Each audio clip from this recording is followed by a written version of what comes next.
everybody. I'm here with Brett at Wrap Wrench. Now, this is actually very useful, and it fills a niche and a void that needed to be filled.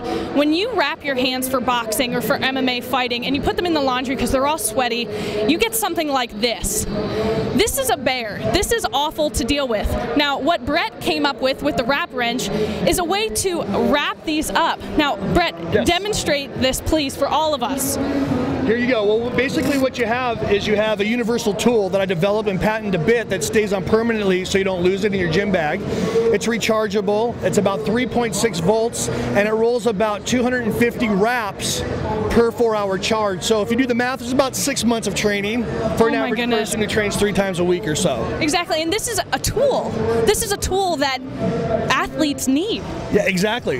Yes, it's exactly for athletes. A lot of people roll them up by hand, but when you're done training, the last thing you really want to do is use your wrap and roll them by hand, or have your girlfriend do it, or your mom. It's kind of a pain in the butt. Right, and because you're so tired. And in gyms nowadays, there are things that are mounted on walls where you can roll it up like this. But who wants to do that? And not all gyms have it. So this is why the Wrap Wrench is so vital. Right, and the hand rolling one was actually invented for equestrian. It's not for MMA. So they buy them from the horse wrap place, and then they put them on the walls.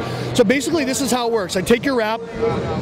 When you're done training, oh, I almost tricked a guy. Sorry. That's okay.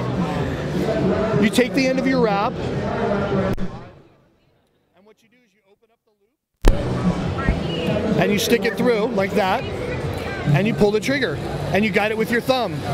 And basically, that is it. The harder you pull your thumb, the tighter and smaller the actually Wrap Wrench will roll. So you just roll it straight and accurate. And when you come to the end, you just hold it, torque it a little, and that's it. Pretty self-explanatory. Brett, that took 30 seconds to do. 26, but who's counting? No one's counting. 26 seconds. You can wrap up your messed wraps. They're sweaty, they're gross. Put them in the laundry. Get the Wrap Wrench. Keep it in your gym bag. This is absolutely a money-making business, and I applaud you, and so many fighters out there applaud you as well. Thank you, Brett. Thank you. WrapWrench.com. Thanks for having me. Check it out, everybody. That's a wrap. Peace.